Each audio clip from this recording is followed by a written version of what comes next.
Mimi natumaini tuko poa. Hii hapa ni Malaika TV. Mimi naitwa Maganga Junior Quality.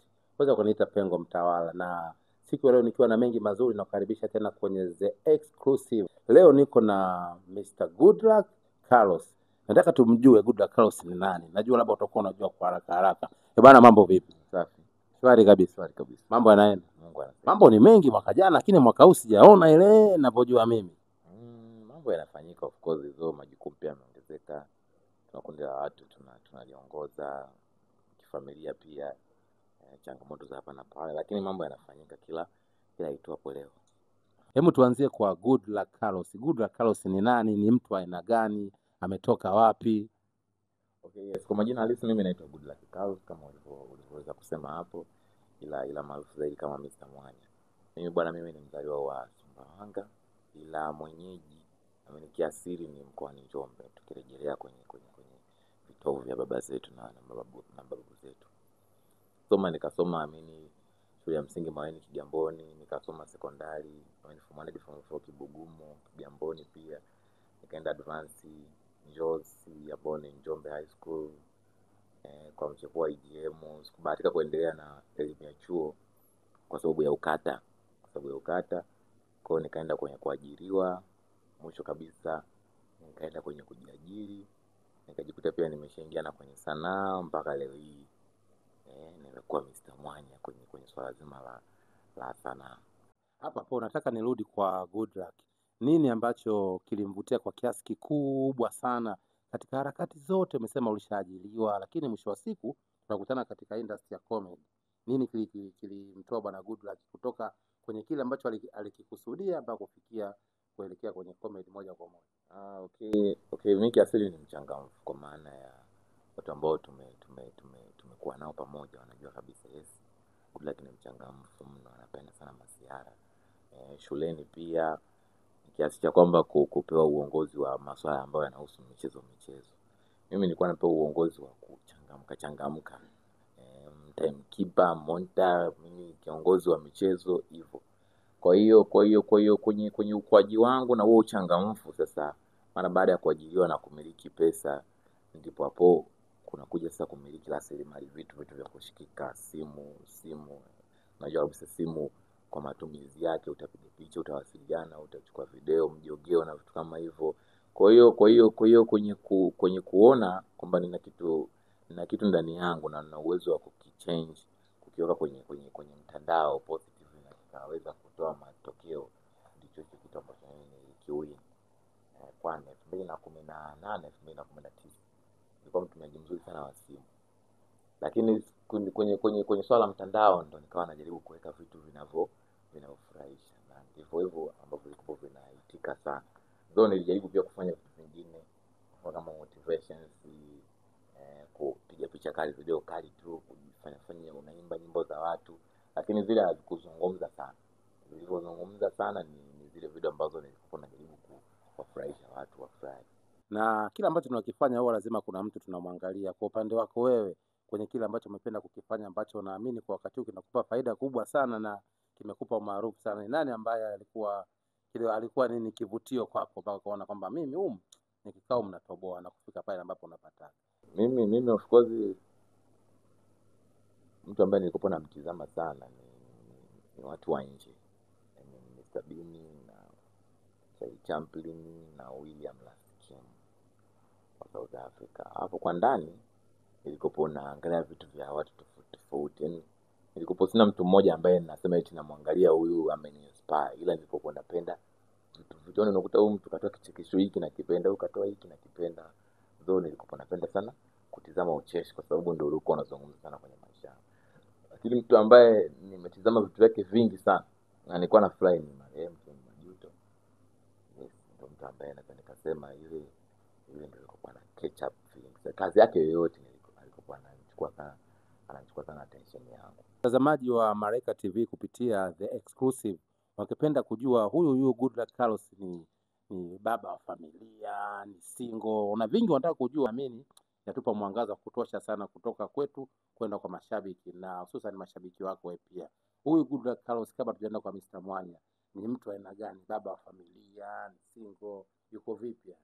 Kwenye swala la mahusiano na familia ni kwamba mimi ninayo mahusiano though kwa sasa hivi nimeyafanya yawe private, kwa sababu wenyewe wanasema kwamba kitu kinachokupa furaha make sure kinakuwa siri, kwa sababu hujui adui anatokea upande gani na anapiga kwa njia gani. Lakini kiheshima tu ni kwamba mimi nina mahusiano yangu na heshima sana na nayapenda of course, ila kwenye swala la mtoto hapana, sina mtoto. Kwa sija kajitokeza mtu anasema sijui na mtoto wangu sijui wachelewaji, hapana. Mpaka sasa hivi ni ngoma ni sifuri. Nafikiri ni hivyo. Wakaya papo kwenye swala la kwamba huna mtoto. Unajua tunapiga hatua nyingi sana. Uongo kweli? Kupiga hatua nyingi. Tunapiga hatua nyingi sana yani. Ninapozungumzia tunazunguka sana Tanzania. Sizunguki. Kwenye swala la mahusiano mimi ni mwaminifu. Kwenye swala la mahusiano yangu mimi ni mwaminifu. Nimetulia na mtu wangu basi. Endapo labda akitokea leo mdada ile tunasema kwamba anasema huu ni mtoto wa Mr. Mwanya, tunalifanyaje? Sasa iko hivi ni kwamba kabla ya huyu niliye naye, sawa, of course tuna muda almost ni miaka mitatu. Kwa hiyo miaka mitatu nyuma, sawa, nilikuwa na maisha yangu, naweza kusema nilikuwa na ex zangu wengine. Sasa kipindi naingia huko nilifanya tathmini ya huko nilikotoka, na niliuliza kwa njia ambazo nazijua mimi, bwana huko pamenishinda, mimi naingia huko, hakuna kitu ambacho mnacho cha kwangu, au hakuna kitu ambacho mimi nina cha kwenu. Kwa kule ni hamna kitu chochote, kiasi cha kwamba sasa ndo nikaja huku, sasa ndo nikaanzisha kuanzisha, na nashukuru Mungu sasa ndo tupo sasa kwenye muendelezo mzuri, kiasi cha kwamba niko tayari kualika sasa baraka kubwa kwa huyo niliye naye sasa hivi. Kwa hiyo kama akitokea sasa huyo mtu, kwanza atafute njia nzuri za kuja, kwa sababu anaweza kaja, mimi naweza nikatem kama ni shambulio kwangu, shambulio la aibu, kwa sababu mimi huko nimeshatoka huko, mimi naishi maisha yangu mengine kabisa. Kama yupo atafute njia nzuri kabisa za kuhusisha nini huyo mtoto au hayo mambo yake, kama haki itakuwa kwake sawa, lakini pia ataulizwa na atatakiwa kufanya kudhibitiwa, yani alikuwa wapi siku zote. Nataka nifahamu utofauti wa Goodluck Carlos na Mr. Mwanya. Kuna nini hapa katikati? Yani kuna utofauti gani? Kipindi kile unastay kama Goodluck Carlos na kipindi cha ambacho unastay kama Mr. Mwanya, kuna utofauti gani kati ya maisha ile ya zamani na sasa? Yani kuna utofauti gani kwa sasa hivi? Sema Goodluck Carlos hapo sasa ndo Homo sapiens kamili. Ni hapo tunatumia hata akili kidogo, busara, huruma, hekima. Lakini unapokuja kwenye Mr. Mwanya, maana yake sasa ile tayari ni ucheshi mtupu, yani ile ni ajira, ile ni brand name. Kwa hiyo kwenye swala zima pia la maisha ni kwamba siwezi kusema Mr. Mwanya ndio bora zaidi ya Goodluck Carlos, kwa sababu imeanza Goodluck Carlos ndio ikatengeneza Mr. Mwanya. Mr. Mwanya inakuja kumrahisishia maisha Goodluck.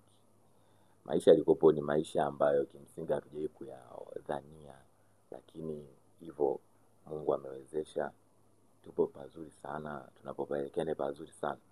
Siwezi kusema kwamba eti nina uhakika na nilipo, au siwezi kusema kwamba hapa ndipo nastahili kuwepo, ila tu kitu ninachokijua ni Mungu pia ana kila namna ya kutumia nguvu yake kwenye kumfanikisha mtu. Ila binafsi yangu mimi ndo Goodluck na mheshimu sana Mr. Mwanya. Umekuwa ukifanya vitu vingi sana, tunasema ni content creator mzuri sana.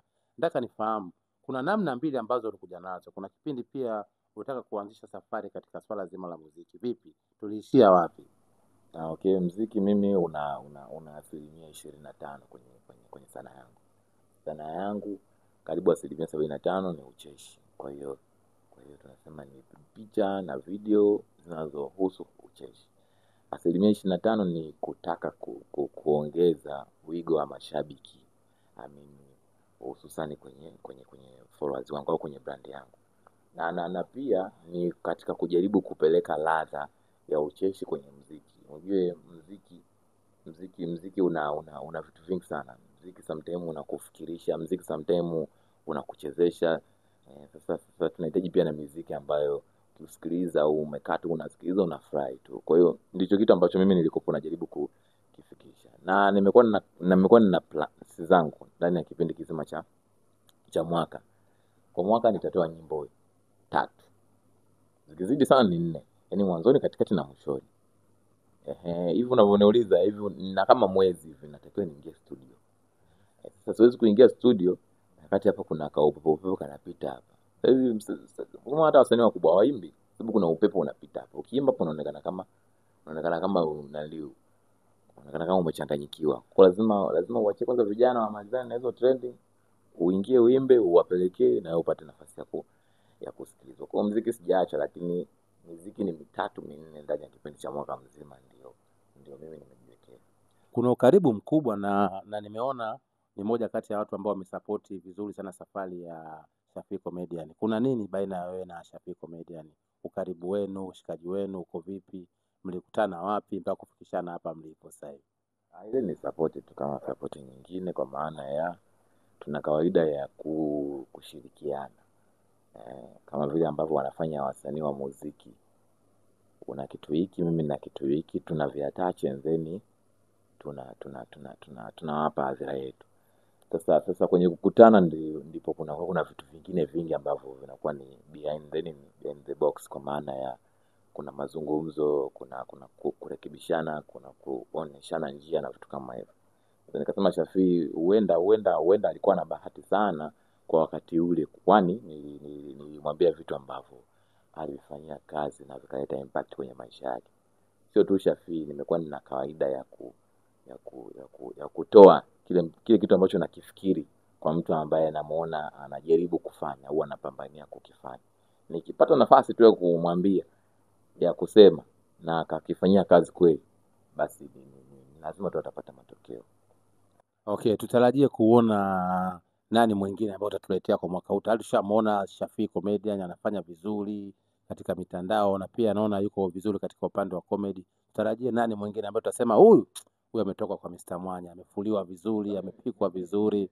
Mimi waga simpiki mtu, kwa maana labda nakuwa na mission ya kumtengeneza mtu mmoja afu nimtoe, afu anakuja mwingine namtengeneza mmoja namtoa. Ila mimi nina kawaida moja ya kwamba hizi ni randomly, zinaendaga tu randomly. Mtu ambaye anakuwa na uwezo mkubwa wa kucatch up na kujituma na kuzingatia yale ambayo mimi nakuwa namwelekeza, kwa sababu tayari nishaanza kupata experience kwenye career yangu, basi wewe mtu akifanya hivyo anapata matokeo. Kwa hiyo nyinyi mtaona wanaandika na wamekuwa wakiposti, wapo